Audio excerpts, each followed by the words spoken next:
In today's lecture, we are going to see in detail what bank reconciliation means and how it is prepared. Okay, so just to start with, what bank reconciliation is, it is nothing but a summary of all the different transactions which are relating with the bank account. Okay, so normally this bank account is the current account which is open in the name of the organization. So all the different activities which has taken place in this particular bank account, we are trying to reconcile that cash book bank column entries with the actual passbook record. So this particular statement, when you will try and prepare, we will be able to identify the differences why cash book bank column bank balance is different than the passbook. So after all the adjustments, we are going to make both the balances same. Actually, you can see passbook balance is the actual balance which is there in the bank account. Normally, this bank reconciliation statement is prepared to find out from balance as per cash book to balance as per passbook. We may be doing it on a monthly basis normally to make all those transactions look proper and to reconcile both the balances. Okay. So sometimes you can see this can also be referred to as a control tool. You can see what happens that bank withdraws and processes some of the transactions automatically, since whatever transaction may be happening that may be recorded directly in the passbook. Sometimes interest on any investment is due that will get credited in your account, and sometimes even the bank charges and other things that automatically bank deducts from your account. Sometimes dividend is earned on the shares. All these adjustments we need to do because you may not have recorded the same transactions in your cash book bank column. Okay, so all these adjustments are made to make these two balances look similar in the bank reconciliation statement. Now we'll see how these two balances and what they reflect. So if you see passbook reflects your actual bank balance because each and every transaction that is taking place in the bank account will be mapped in this particular passbook. Whereas cash book, if you see what balance it shows, so it also shows the bank balance, whatever is there in your bank account. But now the difference is this is as per your knowledge, whatever transactions have taken place, you may be recording it in the cash book bank column. But it may happen that apart from those transactions, there are some other transactions which have taken place in the bank account, and what you thought are the transaction that may be taking place in this month may not have taken place in actually your bank account. Why it is so, we are going to see when we'll see the reasons of differences. So you can see both should reflect the same balance, since both records are going to show your bank balance on the date. So that is the reason why we prepare bank reconciliation statement. So this particular BRS, it is called as BRS, is trying to identify the reasons of differences in the two balances, and it is trying to reconcile them to make it correct. Okay. So we'll see the need of creating such reconciliation statement.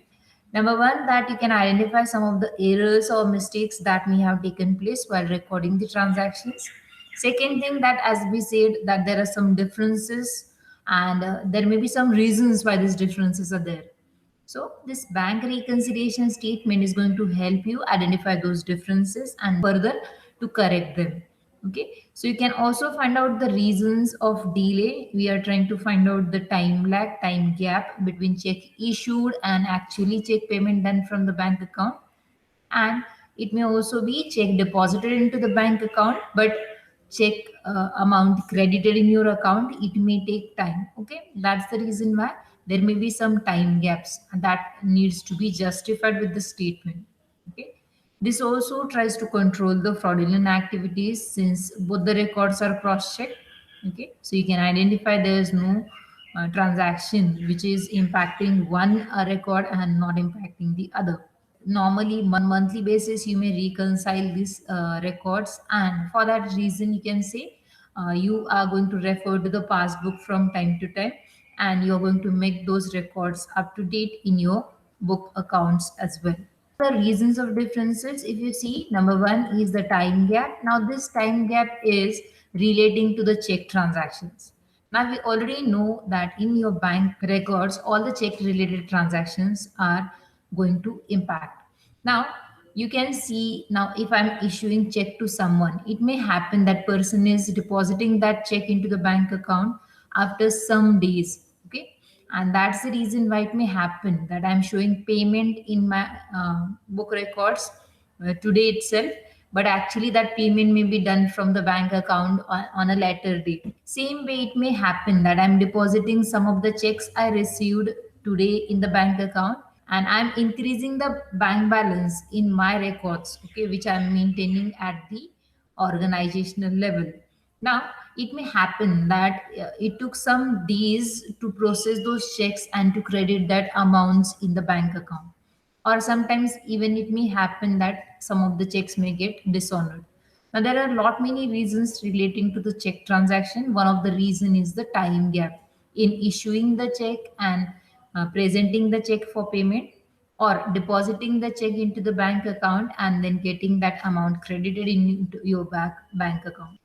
There may be some errors or omissions. Sometimes you may forget to record one of the transactions, or it may happen that the transaction which you have recorded, you haven't recorded the amount correctly. Okay, so this may be the reasons why cash book bank column shows entirely different balance than the passbook.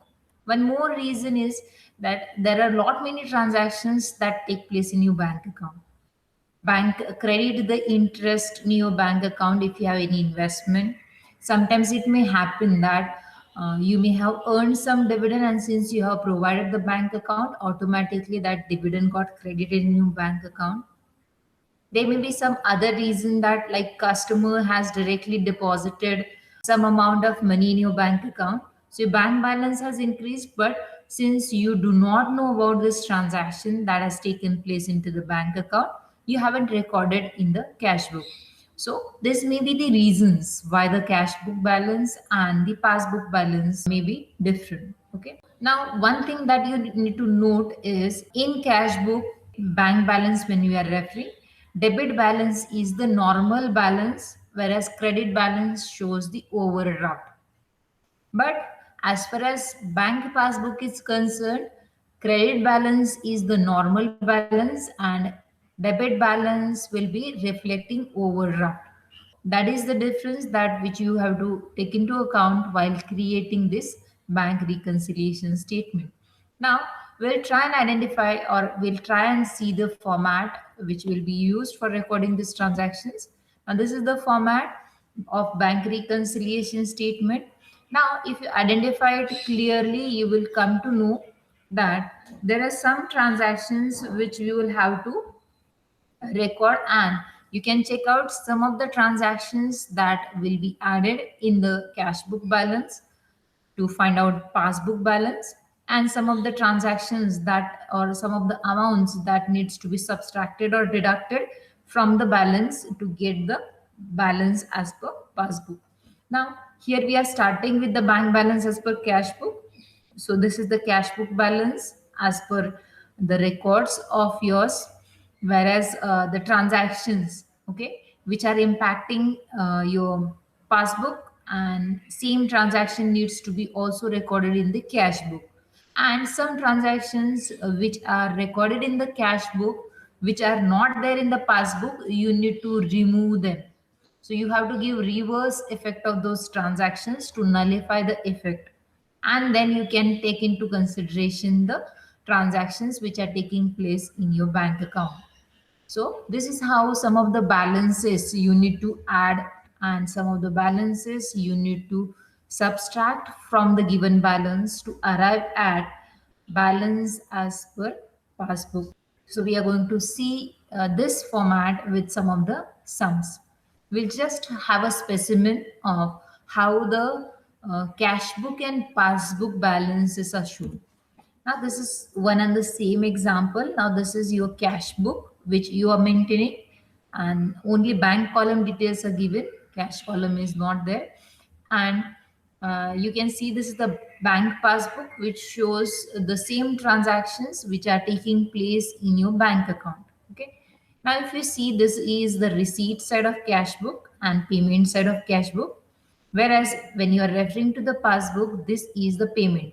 Whenever you are making payment, your bank account gets debited, and whenever you are receiving something, bank accounts get credited. So credit balance is the normal balance in the bank account, whereas the in cash book, when you refer to debit balance, is the normal balance. Now, if you refer to this particular format, you may check here your bank balance as per cash book, okay, bank column, and passbook. It is same, okay, when you have started in the month of July. But now, if you refer to the closing balance of cash book bank column, so closing balance is 6,500 as per your record which you are maintaining.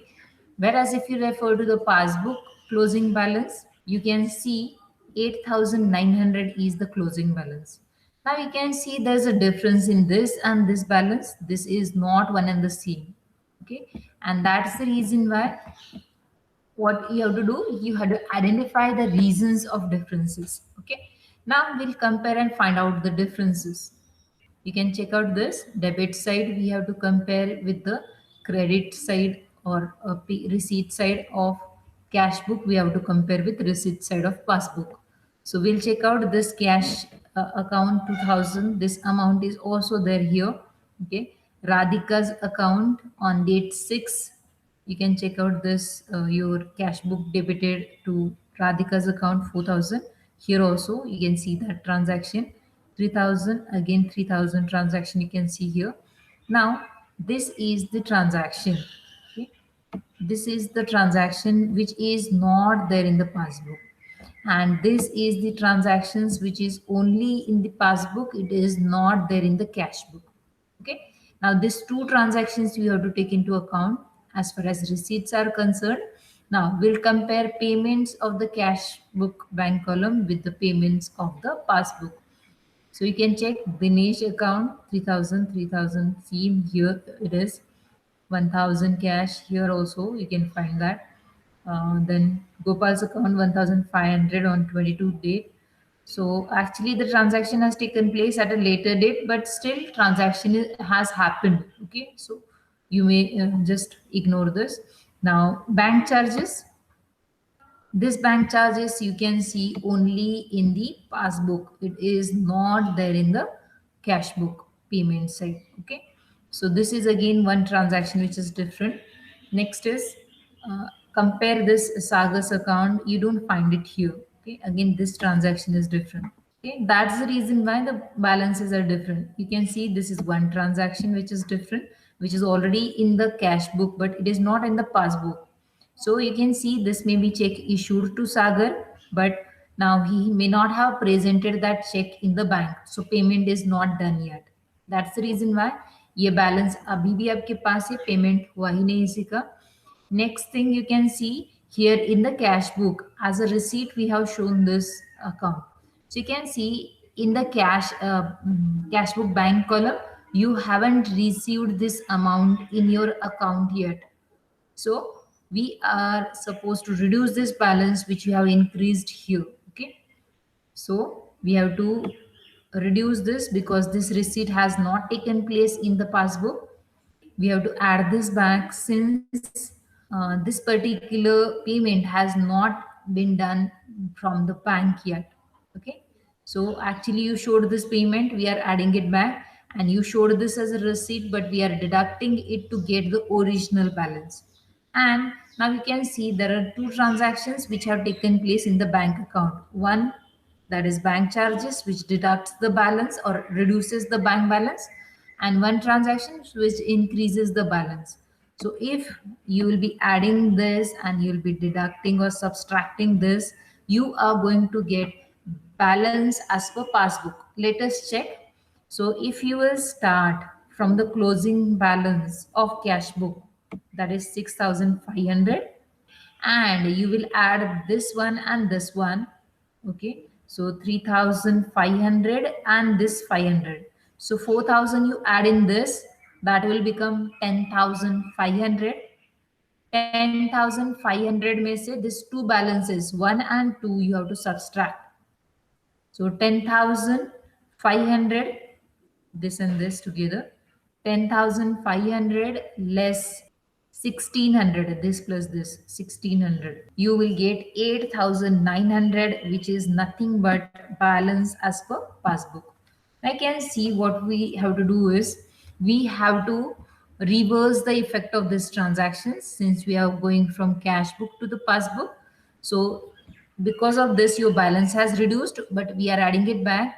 Because of this your balance has increased, so we are reducing this. And as per bank passbook, this balance has reduced and this balance has increased, so we have taken the similar effect to find out the passbook balance. This is what you are supposed to do when it comes to the bank reconciliation statement preparation.